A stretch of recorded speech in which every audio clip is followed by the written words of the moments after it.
Welcome to online classes यार international school. आशा करता हूं कि आप सब ठीक होंगे, स्वस्थ होंगे। आज मेरे साथ करने वाले हैं आप क्लास 12 राजनीति शास्त्र chapter 6 for today's reforms of the UN after the cold war. के जो शीत युद्ध है उसके बाद यूनाइटेड नेशन है उसके अंदर सुधार के बारे में बातें की जाने लगी कि जो यूनाइटेड नेशन है उसके अंदर इम्प्रूवमेंट होना चाहिए, किस तरह का इम्प्रूवमेंट होना चाहिए उसके बारे में हम डिस्कस करेंगे, जरूर करेंगे। लेकिन स्टूडेंट क्या मुझे आप बताएंगे कि ये जो रिफॉर्म्स की बात है यूनाइटेड नेशन के अंदर, इसकी बातें क्यों जो है आफ्टर द कोल्ड वॉर के बाद ही की जाती है, कोल्ड वॉर से पहले क्यों नहीं? और ये कोल्ड वॉर थी क्या विश्व के सारे देश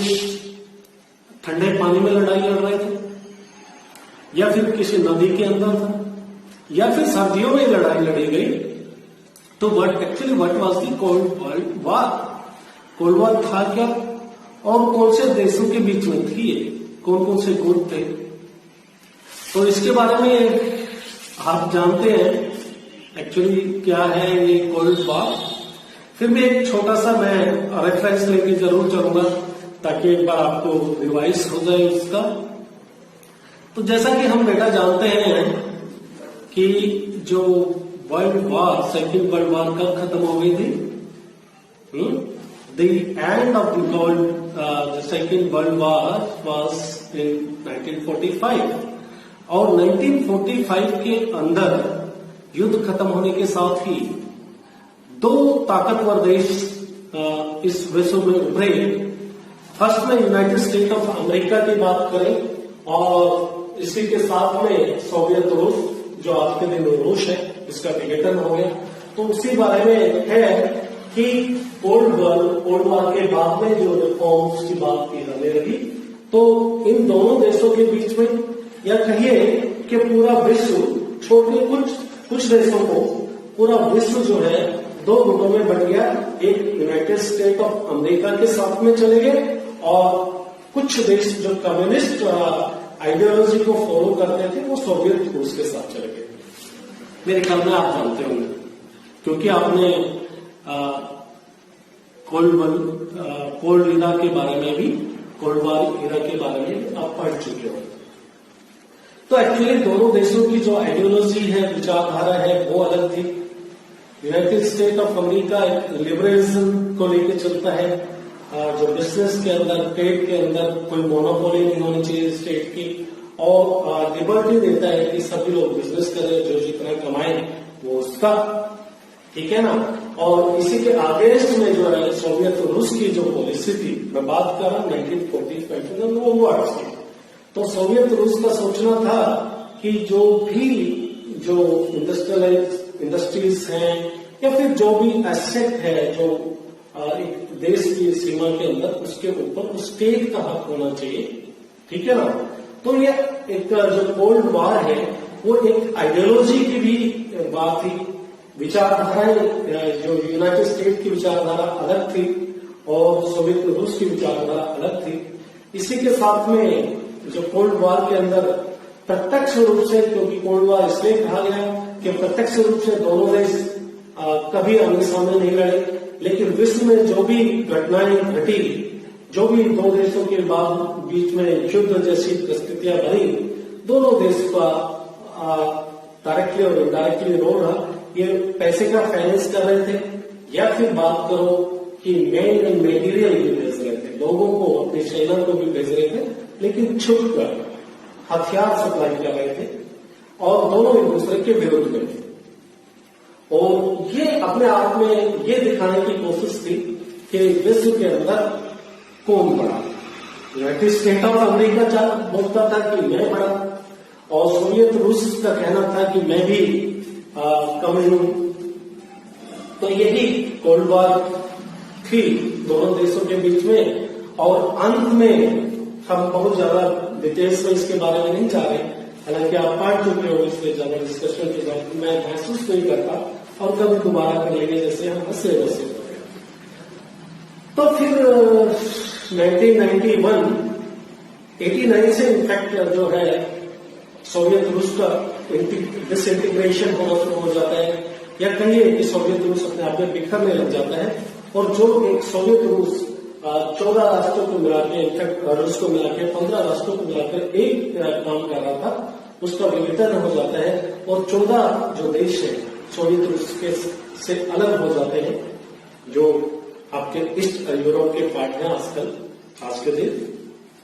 तो इस तरह से यूरोप जो सोवियत रूस के विघटन होने के साथ में अपने आप में ये स्वर्ण सिद्ध हो गया कि विश्व के अंदर सिर्फ एक ही शक्तिशाली देश है, that is the United State of America. और आज भी आप उनके काम करने के तरीके से जान पाते हो, और पीछे का इतिहास आप चैप्टर पढ़ चुके हैं, जो यूनाइटेड स्टेट ऑफ अमेरिका का वर्चस्व विश्व के अंदर किस तरह से उन्होंने कई बार ऐसा किया कि यूनाइटेड नेशन को एक तरफ रखकर, इग्नोर कर उसे बगैर मिलने के लिए बहुत दूसरे देशों के ऊपर उन्होंने अपनी सेनाएं भेजी, उनके ऊपर आक्रमण हुआ। तो वो तो एक अलग सब्जेक्ट है। तो आज भी कह सकते हो कि 1991 के बाद सोवियत रूस के विघटन के साथ में विश्व में एक देश उभरा, और जिसको हम संयुक्त राज्य अमेरिका के नाम से जानते हैं, यूनाइटेड स्टेट ऑफ अमेरिका भी आप कहते हैं। इतना ताकतवर देश के जिसके नाम से एक कॉन्टिनेंट का ही नाम हो गया मदर अमेरिका और सदर, ठीक है। तो अब रिफॉर्म्स, क्योंकि यूनाइटेड स्टेट ऑफ अमेरिका अपने आप में ये कहिए कि यूनाइटेड नेशन के ऊपर पूरा वर्चस्व, पूरी दादागिरी, पूरी शक्तियां ज्यादातर जो है यूनाइटेड स्टेट ऑफ अमेरिका के पास है। यूएन की बात कर रहे हैं, सिक्योरिटी काउंसिल में इसका दबदबा, जितने भी ऑफिस है यूएनओ के वो सारे यूनाइटेड स्टेट्स के अंदर, मोस्टली अगर बात करो जो उसके अधिकारी हैं, जो ऑफिसर्स से वो काम कर रहे हैं, वो सभी यूएसए से। और बात करें तो जो फाइनेंसिंग होता है, जो यूनाइटेड स्टेट ऑफ अमेरिका काफी बजटरी जो अलॉटमेंट देता है, जिससे यूएनओ फंक्शन करता है, मदद करता है दूसरे देशों की, वो भी सबसे ज्यादा जो परसेंटेज के मामले में देखें तो 22% जो टोटल यूनाइटेड स्टेट जो है उसको टोटल बात करें तो यूनाइटेड नेशन को जो है 22% जो ग्रांट जाती है तो यूएसए की तरफ से जाती है। तो अपने आप में ही जिस तरह का आप देख पा रहे हो कि ये शक्तिशाली उभर कर निकला है। तो इसके बाद में जब यूएसए ने अपनी मर्जी चलाने लगी विश्व के अंदर, अपनी दादागिरी, अपनी दहशत के साथ में काम करना शुरू किया, तो जो विश्व के देशों के बीच में आपस में बातचीत होने लगी कि भाई क्यों ना जो यूनाइटेड नेशन के अंदर कुछ सुधार किया जाए, जो परमानेंट मेंबर्स हैं उनकी बढ़ने की बात हुई, क्यों ना 3-5 जो परमानेंट मेंबर है क्यों, या फिर नॉन परमानेंट मेंबर्स को भी क्यों ना बढ़ाया जाए, और जो इनके जो शक्तियां हैं परमानेंट मेंबर्स की, क्या उनको कर्टेल करने की जरूरत है, कम करने की चाहिए इनकी शक्तियों को, जो वीटो पावर जैसा विशेष अधिकार जिसका मिसयूज के बारे में मैंने अभी आपसे बात की थी, जिस तरह से चाइना ने उसका गलत से इस्तेमाल किया, या फिर दूसरे जो यूएन के क्षेत्राधिकार कहां तक होना चाहिए, कितना यूएन को काम करना चाहिए, उसकी सीमाएं क्या होनी चाहिए United State of United Nation Organisation की। तो इसके बारे में आज हम आपके साथ डिस्कस करेंगे। Reform of the UN after the cold war. मैं कोल्ड के साथ में लगा दे रहा हूं। तो सबसे पहले जो रिफॉर्म्स की अगर बात की जाती है तो that is the organisation structure in the process, कि जो यूएन यूनाइटेड नेशन का जो ऑर्गेनाइजेशन जो स्ट्रक्चर है, जो बनावट है, उसके बारे में डिस्कस किया जाता है कि इसका जो स्ट्रक्चर है इसमें क्या चेंजिंग करने की जरूरत है। स्ट्रक्चर की बात करें तो जैसे सिक्योरिटी काउंसिल के जो मेंबर्स की बात आती है, इसके जो मेंबर्स हैं 5 परमानेंट मेंबर्स और जो 10 नॉन परमानेंट मेंबर्स हैं। तो क्या जो 5 परमानेंट मेंबर्स हैं उसका विस्तार किया जाना चाहिए, क्योंकि जैसे कि हम बात कर रहे हैं 193 जो मेंबर्स हैं, टोटल जो यूएनओ के मेंबर है 193 कंट्रीज है, और जो परमानेंट मेंबर्स की बात कर रहे हैं तो दिस आर ओनली 5, जो 5 मेंबर्स हैं उन्हीं के पास में जो वीटो पावर है, निषेधाधिकार है। तो इनको देखकर या फिर नॉन परमानेंट मेंबर्स की बात करें कि नॉन परमानेंट मेंबर्स टोटल 10 है, तो इनको जो नॉन परमानेंट मेंबर्स हैं इनकी शक्तियां बढ़ाई जाए, और किस तरह से इनकी जो नॉन परमानेंट मेंबर्स की जो शक्तियां हैं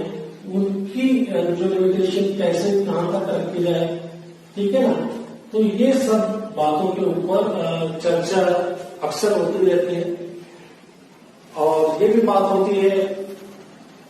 कि और कौन से जो क्षेत्र किस यूनाइटेड नेशन को कहां पे करना चाहिए, जो यूएन है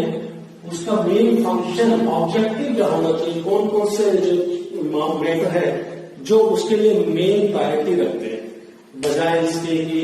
जो युद्ध वगैरह। तो अलग अलग एक्सपर्ट्स हर कंट्री के अपने अलग अलग ओपिनियन है,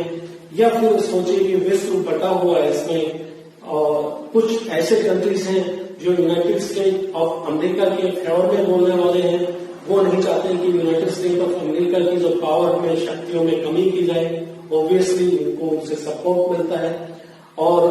यूएन के अंदर जो बाकी मेंबर्स हैं उनमें से बहुत सारे कंट्री को यूनाइटेड स्टेट ऑफ अमेरिका भी अपनी तरफ बना के रखता है, उनसे दोस्ती रखता है, उनके ख्याल रखता है, हालचाल पूछता रहता है।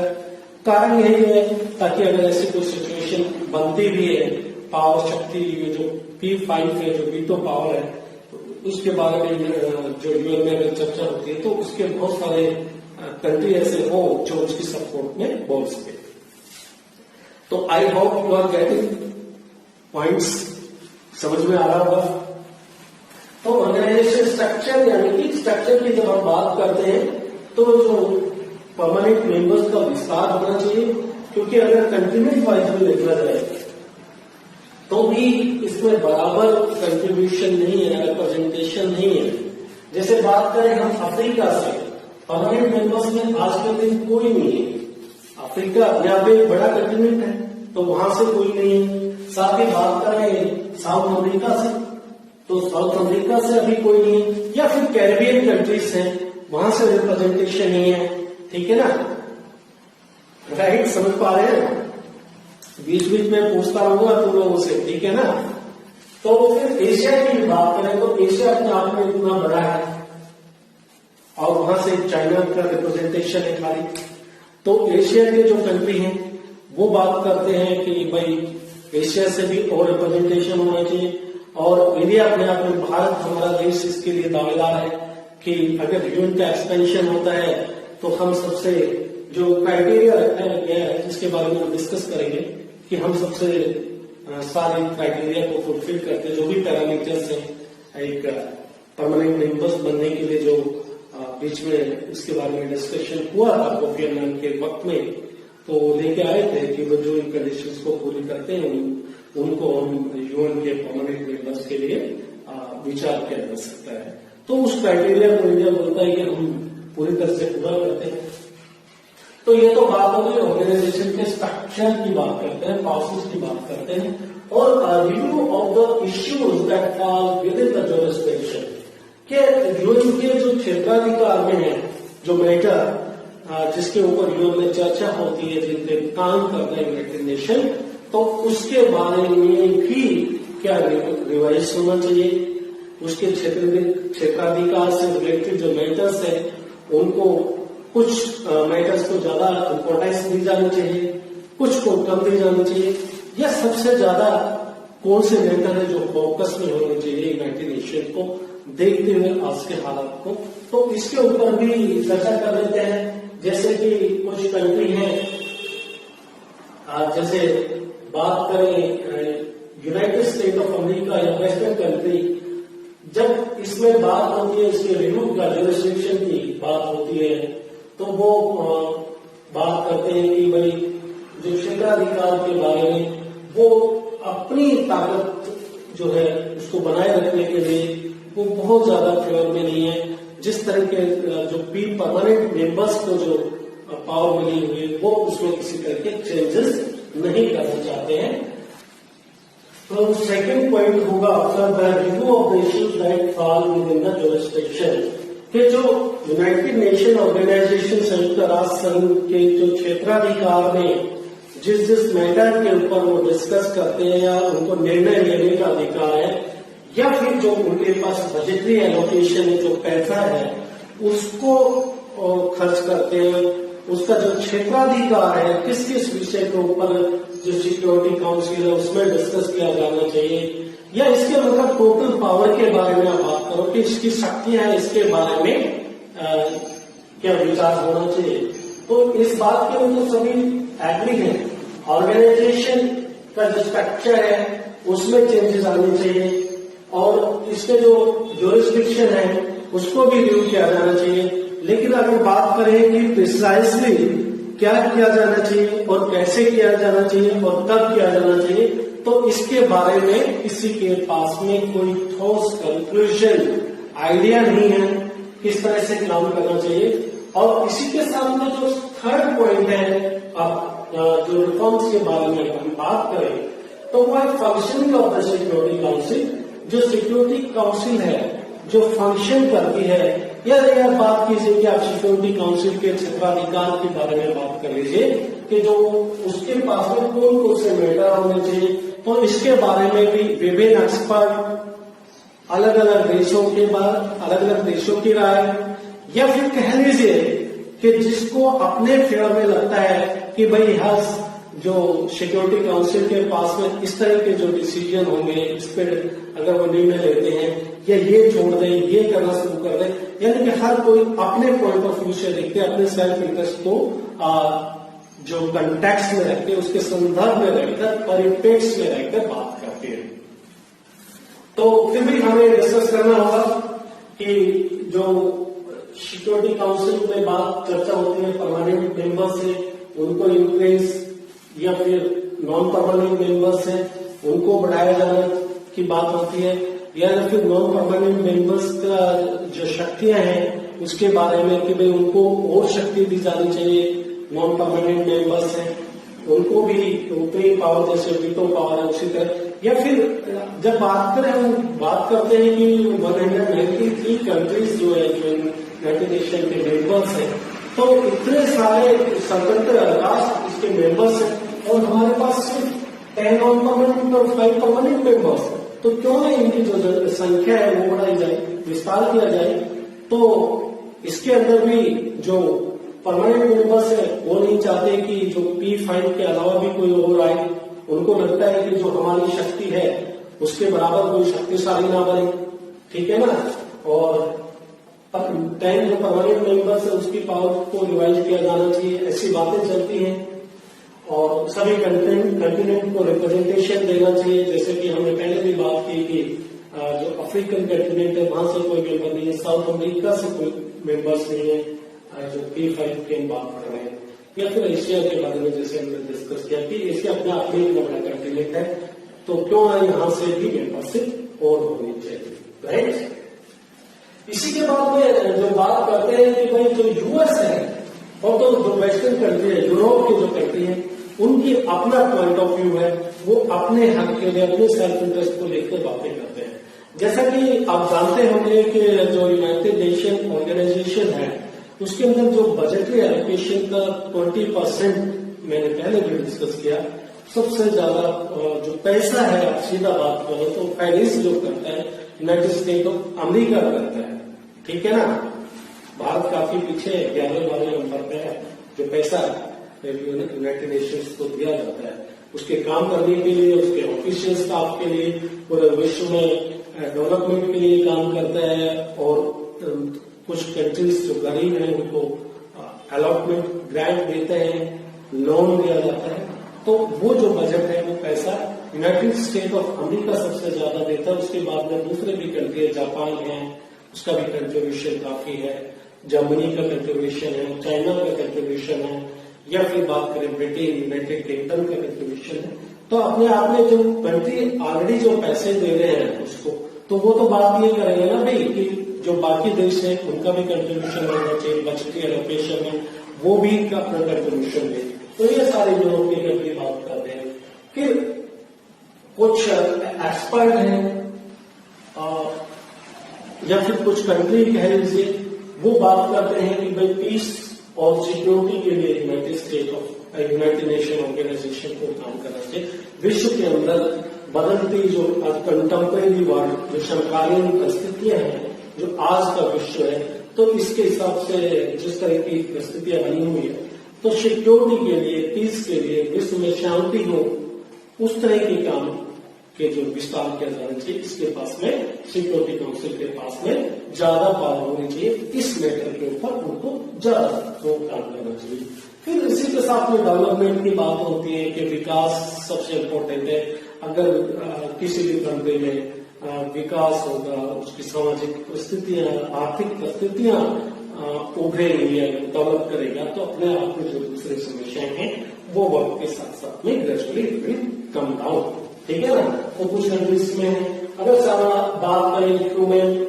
ह्यूमैनिटेरियन ग्राउंड्स की, मानव अधिकार की बातें करने के लिए कहते हैं कि मानव अधिकार के ऊपर चर्चा होनी चाहिए। उनके जो ह्यूमन राइट का वायलेशन जो विश्व के अनेक देशों के अंदर ह्यूमन राइट का वायलेशन होता है, तो उनके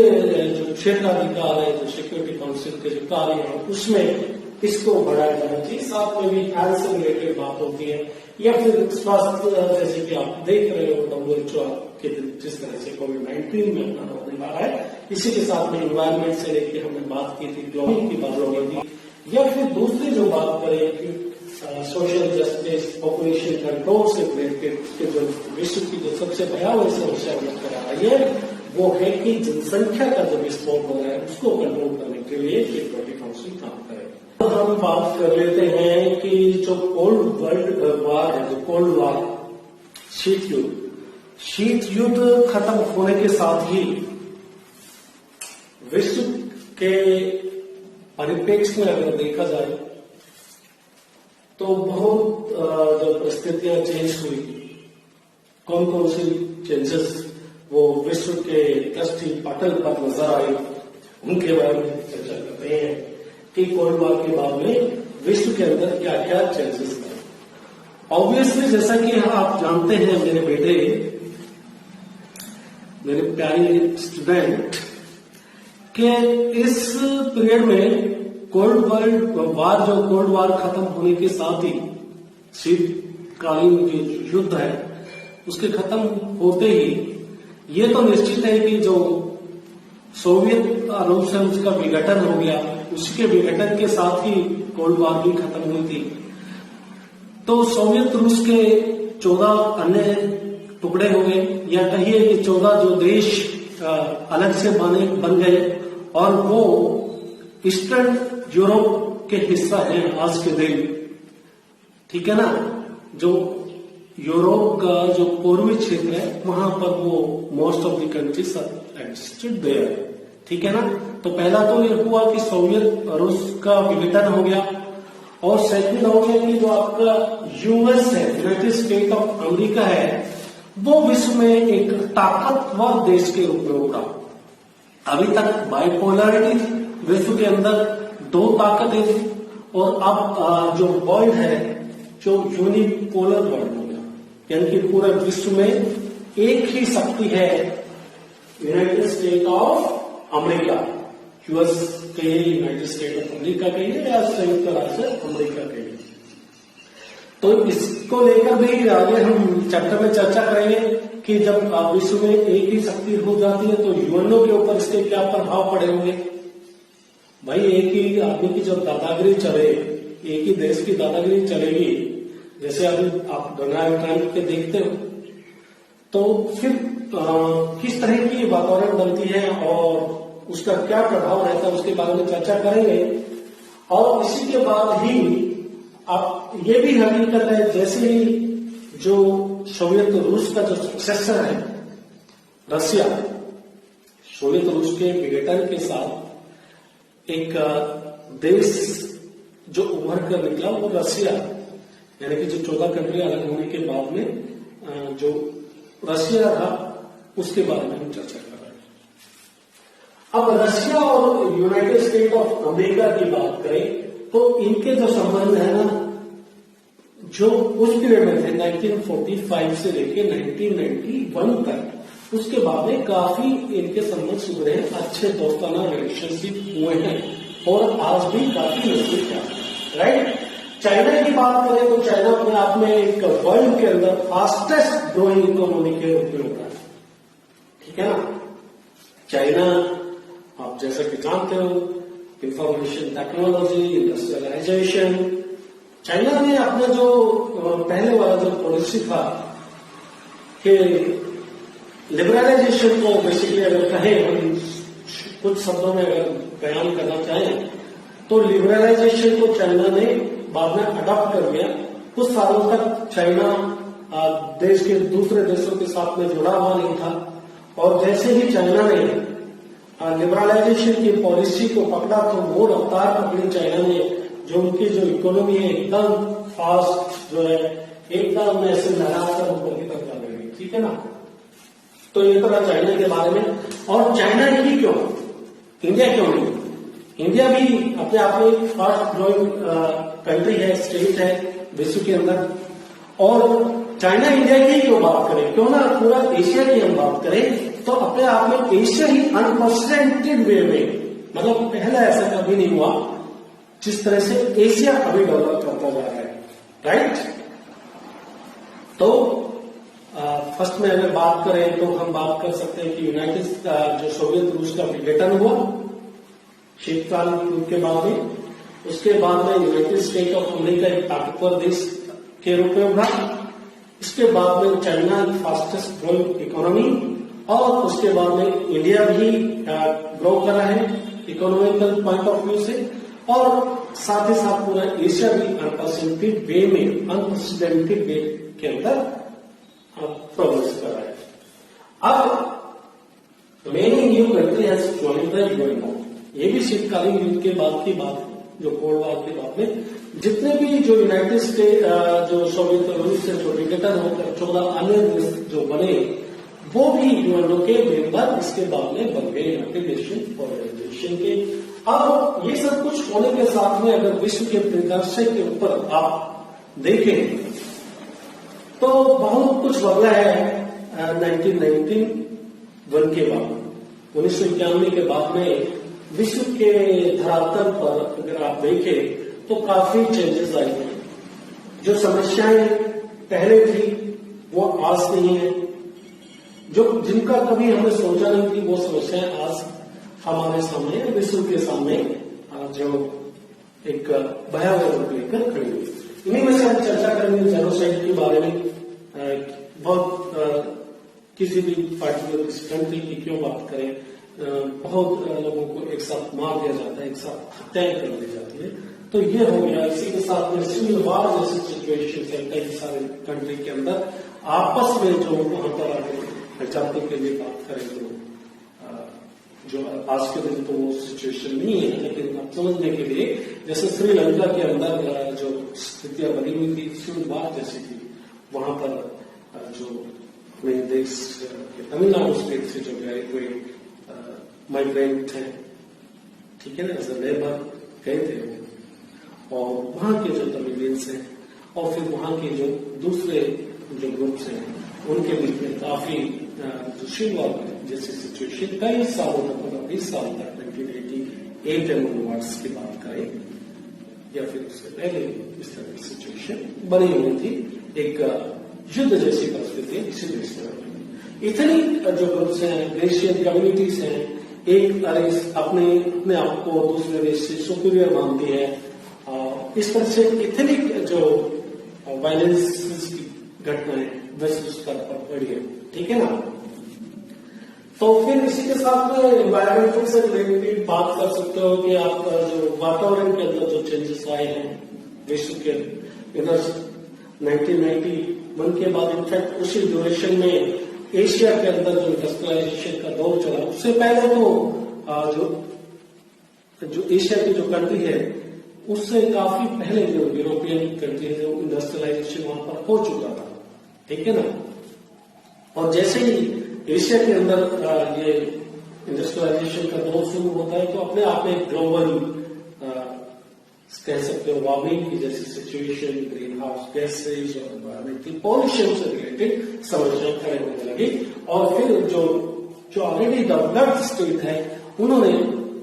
इनडायरेक्टली या डायरेक्टली कही है कि जो देश एशिया के जो कंट्रीज है जो इंडस्ट्रियलाइजेशन के प्रोसेस है, यानी कि जो भी जितने भी डेवलपिंग कंट्रीज हैं, चाहे आप बात करो अफ्रीकन कंटिनेंट के अंदर बात करें, वो सब इंडस्ट्रियलाइजेशन का लगभग हमारे साथ ही होता चला। तो इन देशों को भी जो यूरोप की कंट्री हैं, आप कह सकते हो कि धमकाने लगे कि भाई आप लोग अपना जो है जो इन्वायरमेंटल पॉल्यूशन को कंट्रोल कीजिए, इसकी वजह से ग्लोबलाइजेशन ग्लोबल वार्मिंग की जो समस्याएं होंगी। लेकिन वो ऑलरेडी डेवलप कर चुके हैं। जब हमारे विश्व के अंदर जो दूसरे एशिया की कंट्री डेवलप कर रहे हैं इंडस्ट्रियलाइजेशन का, तो तब उनको सीख देने लगे। जबकि जो ग्लोबली अगर देखा जाए तो ग्लोबल वार्मिंग की जो सिचुएशन है, एनवायरमेंटल पॉल्यूशन है, उनका कहीं बड़ा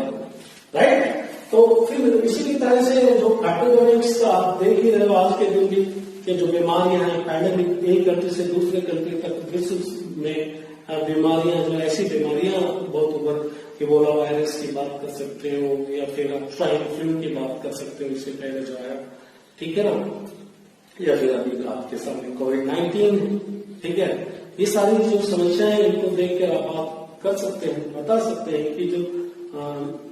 शीतकाल के बाद में जो शीतकाल जो युद्ध था कोल्ड वॉर कहेगा, उसके बाद में इस तरह की समस्याएं एक जो बदलती परिस्थितियों में ये सब कुछ हमने देखा,